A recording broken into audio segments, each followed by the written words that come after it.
All on क्या हालचाल। तो स्वागत है आपका एक और नई वीडियो में। और आज मैं एक्सप्लेन करने वाला हूँ मेरी अपनी कहानी के बारे में, जिसका नाम है द किंग ऑफ हेवंस, मतलब कि स्वर्ग का राजा। और हाँ, अगर आप इसे डिटेल्स में पढ़ना चाहते हो ना, तो लिंक डिस्क्रिप्शन में है, उस पर क्लिक करो और पॉकेट एफएम पर जाकर पढ़ सकते हो। तो फिर क्या, बिना किसी देरी की वीडियो को शुरू करते हैं। तो एपिसोड की शुरुआत होती है और हमें हमारी मिल्की वे गैलेक्सी बताई जाती है। फिर इसके बाद कैमरा को जूम किया जाता है और पृथ्वी को बताया जाता है। और फिर इसके बाद और जूम किया जाता है और हमारे भारत को बताया जाता है। और फिर थोड़ा और जूम किया जाता है तो मध्य प्रदेश को बताया जाता है। और फिर थोड़ा और जूम करने पर ग्वालियर शहर को बताया जाता है, जहाँ पर एक 5 मंजिल बिल्डिंग में एक लड़का और एक लड़की आपस में बात कर रहे होते हैं कि आर्यन, हम 4000 सालों से इधर उधर ऐसे ही भागते हुए फिर रहे हैं और इस पृथ्वी पर आए हुए भी हमें 160 साल से भी ज्यादा का समय हो गया है, लेकिन अभी तक मैंने हेवेंस को उसका राजकुमार नहीं दे पाया है। आखिर हम कब तक ऐसे ही भागते रहेंगे हर कहीं पर? हमें एक न एक दिन तो वो हमें पकड़ ही लेंगे, और जब शायद ना ही मैं जिंदा बचूंगी और ना ही तुम। लेकिन ये दोनों आपस में प्यार मोहब्बत की बातें कर ही रहे थे, इतने में आर्यन को कुछ अजीब सा लगने लगता है। तो वो खिड़की की ओर देखता है और कहता है कि युवराल अंदर आ जाओ। और फिर क्या, जैसे ही आर्यन यह कहता है तो खिड़की से एक काला धुआं अंदर आ जाता है और वो आर्यन के सामने झुक जाता है। और फिर वो आर्यन से कहता है कि सर, आपने जो भी मुझसे मंगाया था वो मैं ले आया हूँ। और यह कहती वो अपना हाथ आगे लाता है तो उसमें एक बॉक्स आ जाता है। तो आर्यन भी उस बॉक्स को अपने पास ले लेता है और उस बॉक्स को खोलकर देखता है तो उसमें एक गोली रखी हुई होती है। अब इतने में आर्यन कहता है कि कैसे हैं वो लोग? तो वो सामने वाला बुढ़ा, मतलब कि युवराल, भी आर्यन से कह देता है कि सब कुछ अभी वहाँ पर ठीक है, लेकिन मुझे ऐसा लगता है कि कुछ वहाँ पर गड़बड़ होने वाली है बहुत जल्दी। अब इतने में युवराल जहाँ पर एक और बात कहता है कि मुझे यहाँ आते हुए एक बंदे ने देख लिया था, हालांकि उसकी हिम्मत तो नहीं थी कि वो मुझसे जीत सके, लेकिन मुझे लगता है कि वो यहाँ पर आ सकते हैं। तो हमारा आर्यन भी कह देता है कि आने दो, मैं देख लूंगा उन्हें। अब इसके बाद सीन शिफ्ट हो जाता है और देखते ही देखते 8 साल गुजर जाते हैं और वहीं ग्वालियर का एक बहुत ही बड़ा हॉस्पिटल बताया जाता है, जिसमें 3 लोग बाहर खड़े हुए हैं। और तभी भागता हुआ एक डॉक्टर आता है बाहर और वो वहाँ पर चिल्लाकर कहता है कि आर्यन यहाँ पर कौन है, मतलब कि मिस्टर आर्यन यहाँ पर कौन है? तो हमारा आर्यन भी कह देता है कि मैं मिस्टर आर्यन हूँ। अब इसके बाद उनके बीच बात होती है, जहाँ पर डॉक्टर आर्यन से कहता है कि सर, आपकी पत्नी को जुड़वा बच्चे हुए हैं, इनमें से एक बच्चे को तो हमने रेस्क्यू कर लिया है, लेकिन दूसरे बच्चे को रेस्क्यू करना थोड़ा मुश्किल लग रहा है। इसलिए क्या सर, आप बता सकते हैं कि हमें आपकी पत्नी को बचाना है या फिर आपके बच्चे को? और डॉक्टर यह बात कह ही रहा होता है, इतने में आर्यन ऊपर की साइड देखने लगता है, मतलब कि छत की ओर देखने लगता है, और ऐसा लगता है मानो उसे कुछ महसूस हुआ हो। इसलिए वो डॉक्टर से कह देता है कि आप मेरी पत्नी को बचा लो। अब इसके बाद आर्यन वहां से चला जाता है और इतने में 2 लोग और थे ना जो आर्यन के पीछे थे। उन्हीं में से एक बंदा कहता है कि आर्यन सर कहां पर जा रहे हैं? इतने में दूसरे बंदे को भी कुछ महसूस होता है और वो वहीं पर एक लड़की को बुलाकर उससे कहता है कि सिरसा, मैडम और मैडम के बच्चे का ख्याल रखना, ध्यान रहे,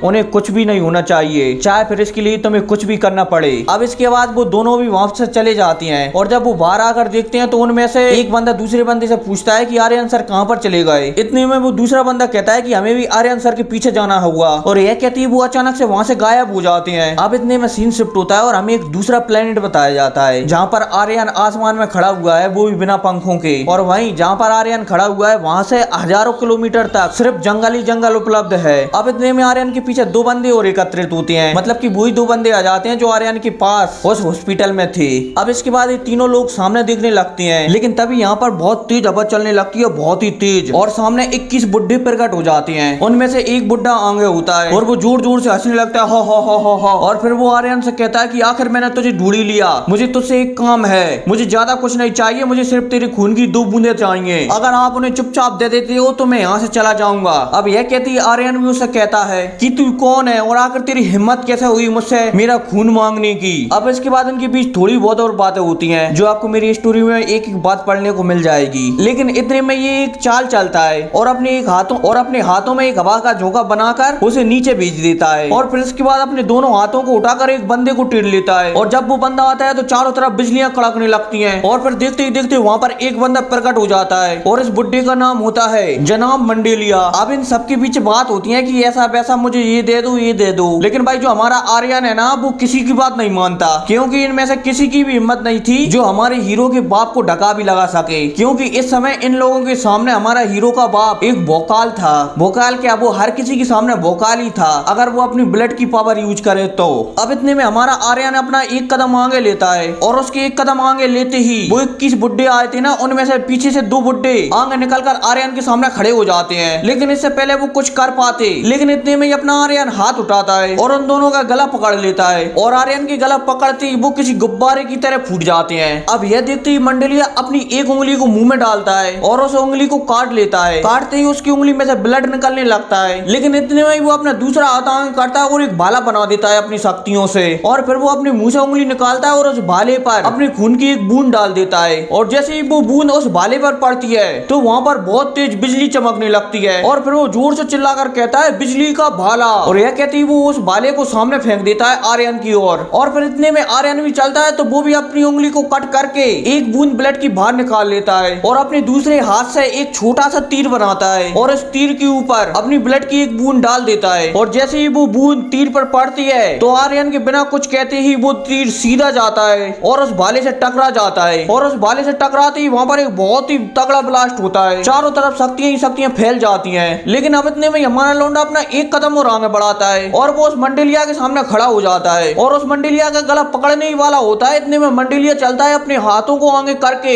एक सील बना लेता है। लेकिन हमारे लौंडे के हीरो के फादर को इस बात से कोई फर्क नहीं पड़ता। वो अपना हाथ आगे ले जाते हैं और उस सील पर रख देते हैं। और जैसे ही उनका हाथ सील पर रखा होता है तो उस सील में क्रैक आ जाते हैं और थोड़ी देर बाद वो सील टूट जाती है और हमारे आर्यन का हाथ उस मंडेलिया के गले पर होता है। और फिर हमारा आर्यन उसे खौफनाक आवाज में कहता है, क्या तुझे अभी भी वो चाहिए जो तू यहाँ पर लेने के लिए आया है? तो इस बात पर भाई मंडेलिया की चड्डी गीली हो जाती है हमारी आर्यन की ये बात सुनकर। लेकिन तभी वो एक बार जोर से चिल्लाकर कहता है, क्या कहता है वो आप कहानी में ही पढ़ोगे। लेकिन उसके यह कहते ही वहाँ पर चारों तरफ घना अंधेरा कोहरा छाने लगता है और देखते ही देखते पूरी तरह से सूरज भी ढक जाता है और वहाँ पर चारों तरफ सन्नाटा सा छा जाता है और ऐसा लगने लगता है मानो वहाँ पर रात हो चुकी है। और फिर क्या इसी के साथ इस कहानी का पहला चैप्टर खत्म हो जाता है। और हाँ, अब अगला चैप्टर आएगा अगले बुधवार को। हो सकता है कि वीडियो एक दिन लेट आए लेकिन चैप्टर हमेशा बुधवार को ही आएगा। और हाँ, अब आप मुझे ये बताना कि हमारे हीरो का नाम हमें क्या रखना चाहिए। वैसे तो मैं अपने नाम पर ही हीरो का नाम रखने वाला था, लेकिन मुझे लगता है कि मेरा नाम थोड़ा अटपटा सा है, इसलिए आप मुझे नाम कमेंट कर सकते हो कि क्या नाम होना चाहिए हमारे हीरो का। और हाँ, स्टोरी बहुत ही ज्यादा इंटरेस्टेड होगी जी आगे चलकर, इसलिए इसे पढ़ना और सुनना बिल्कुल भी ना भूलें। तो फिर क्या मिलते हैं अगले वीडियो में, तब तक टेक केयर एंड